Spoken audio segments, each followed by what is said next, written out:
You know, when I was in business school, the most horrible subject of all was accounting. You know, I was sound asleep in accounting course. And on top of that, I argued with the accounting teacher because the accounting teacher had no idea what accounting was. The guy was an idiot. So Rich Dad, Poor Dad is more appropriate today because if you read Rich Dad, Poor Dad, this is all it's about. It's about a financial statement. Income statement, balance sheet, statement of cash flow.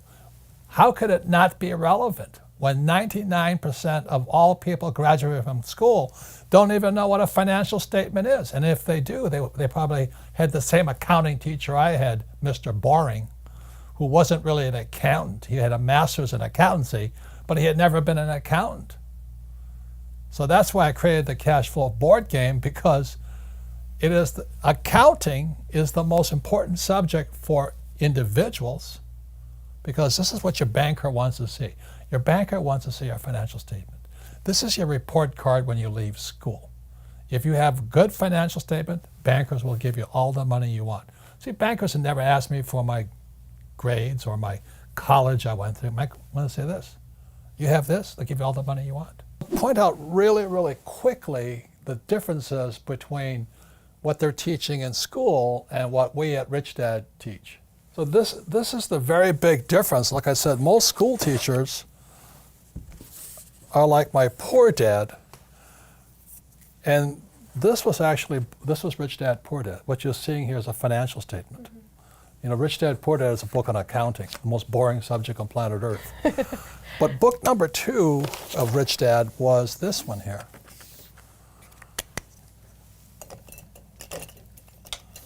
And this was called the cash flow quadrant, right? You have E, S, B, and I. So, test for you. What does E stand for? Employee. Good. And what do employees always say? That they work for money. But they want job security, exactly. Mm-hmm. Paycheck, and pension. Yes. Okay. What does S stand for? Self-employed. They're small business owners. Yes. Doctors, lawyers. They work for tips. They work for tips now. So they're self-employed. Mm-hmm. And B stands for what? Big business owners. So 500 employees or more. Yeah. And I stands for what? The investor. Investor. It's more than just investor, it's insider. You see, this is like Shark Tank on the TV shows.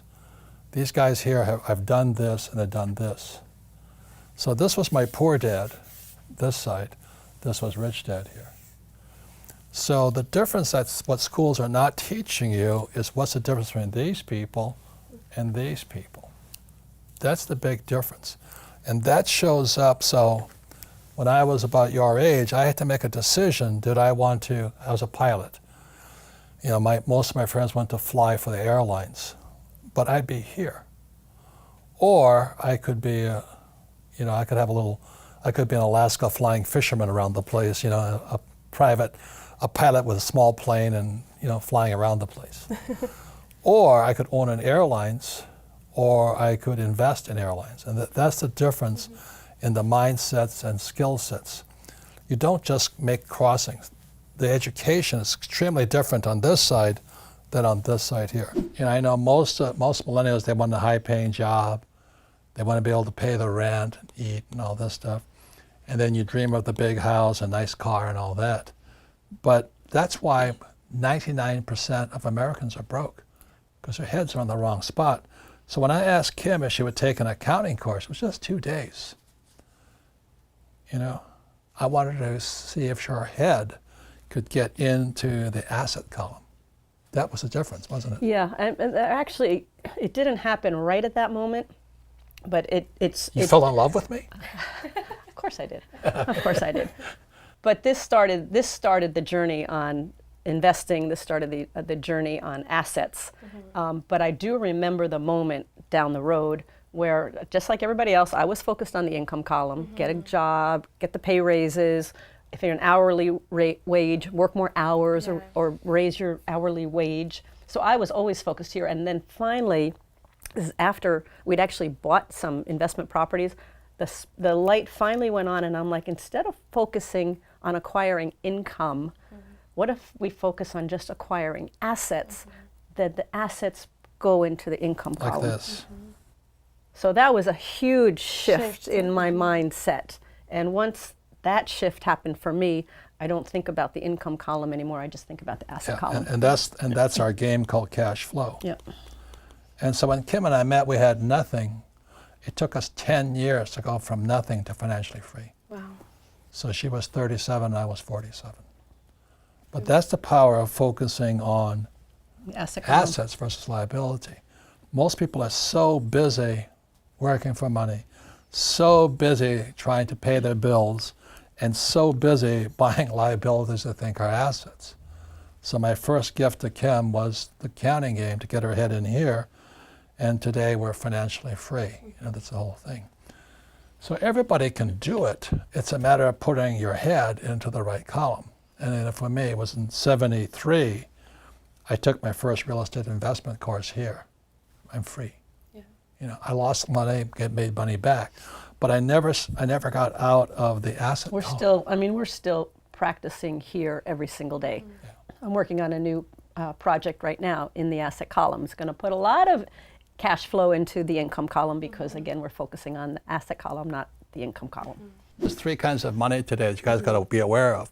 One is God's money, and God's money is gold and silver. So this is silver, Yeah. and this is gold. The reason I brought it is most people don't know what it looks like. And then there's government money, which is fiat currency, which is the dollar, the yen, the peso, the euro, the yuan. Yeah. Fake. And everybody's working hard for it. It's like eating fake food or drinking fake water. That's why people are getting sick financially, because they're working for fake money. Yeah. Okay. And then there's fake assets, which was another part of the fake millennial, the fake generation series. But the reason I brought this here is most people haven't seen it. This here is real silver, plata. Okay. That's what it looks like. And so in 1972, and this here is gold. Yeah. This is God's money. This is what God's money looks like. Yeah. The reason I call it God's money is you can't fake it.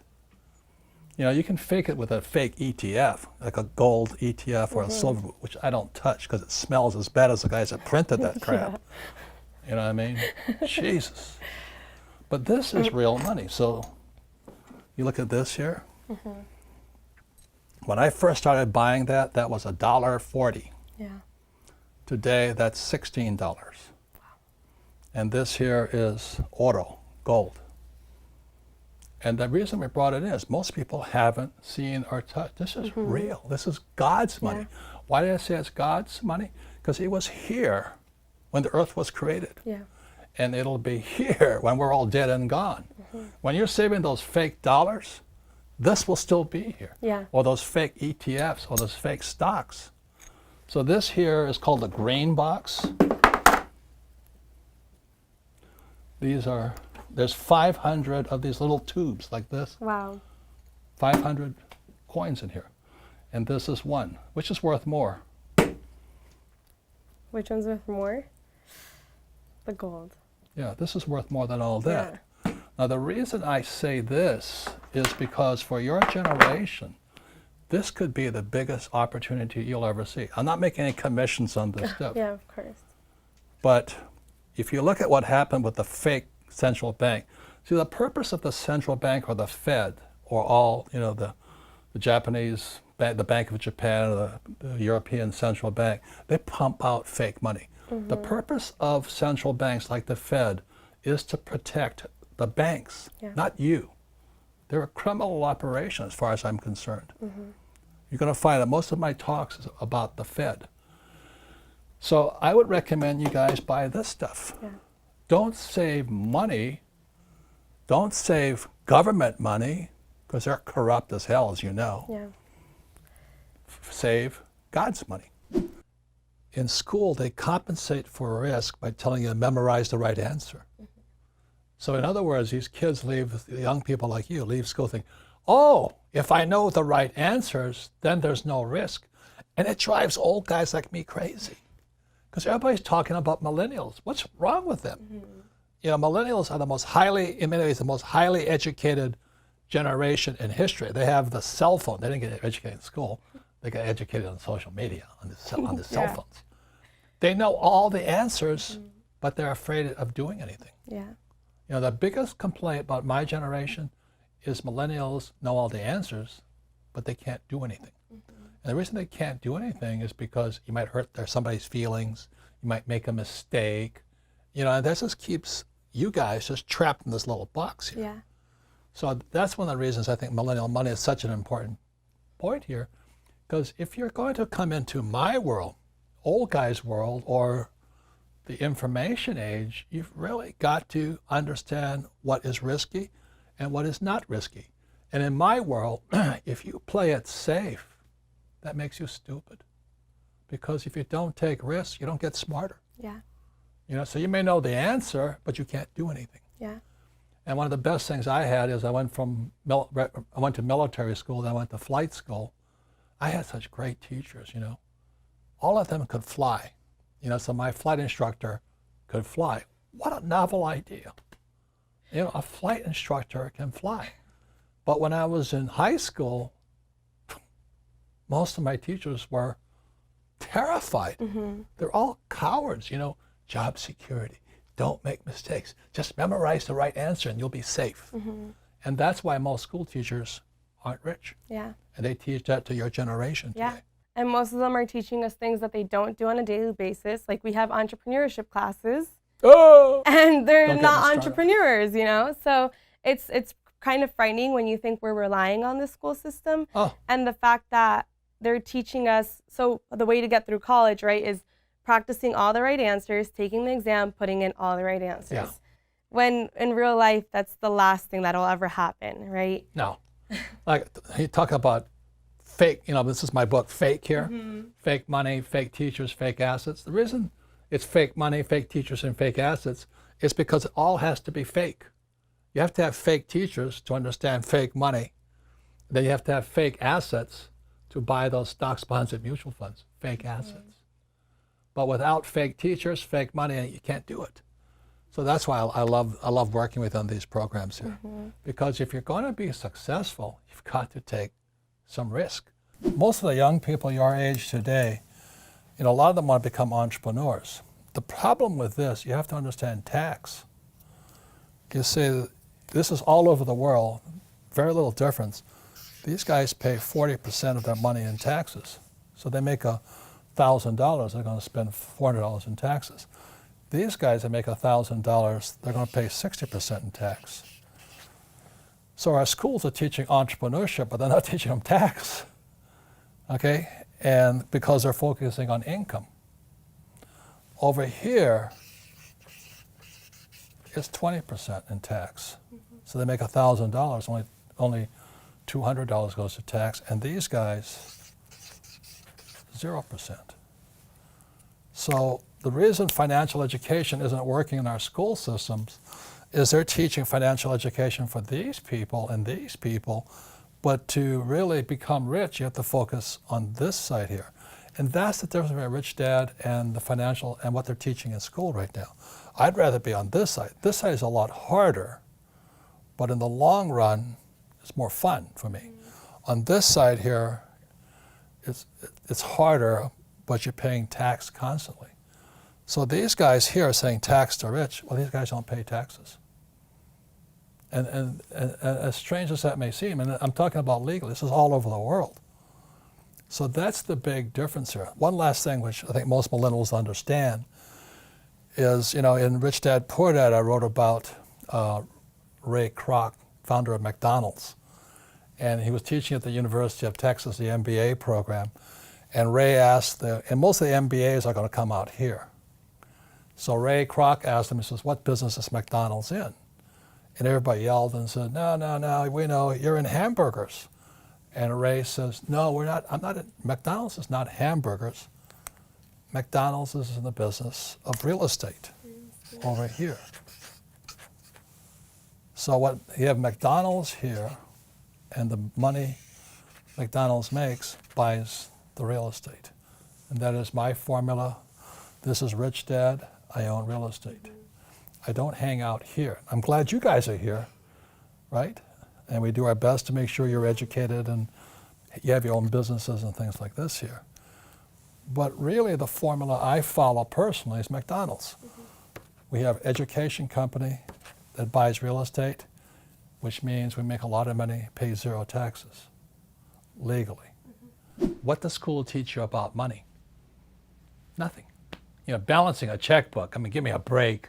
Give me a break.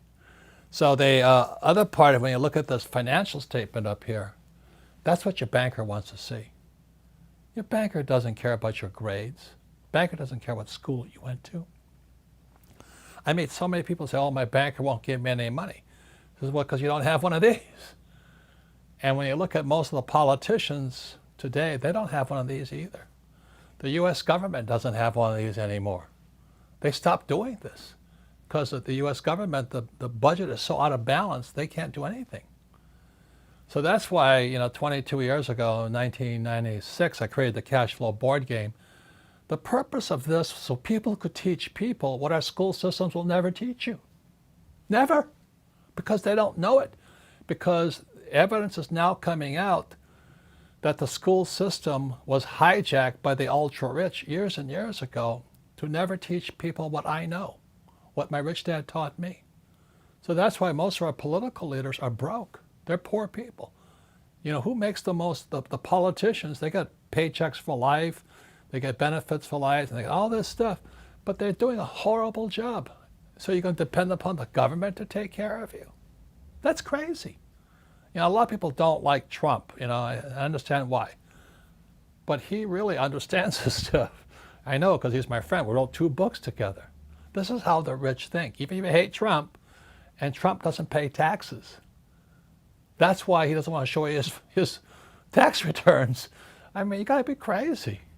So they'll never teach you this in school. And there's a reason for it, to keep you working harder and harder and harder. So we created this board game here. As you play it 100 times, your brain will change. Because you're doing something. The game is changing all the time in front of you. It's not invest for the long term in the stock market. I hope it works for you, but you know, markets crash every 10 years. So I like this game a lot better. This is the real game of life here. So the point here is this: people can teach people. Don't expect the government to take care of you. That's ridiculous.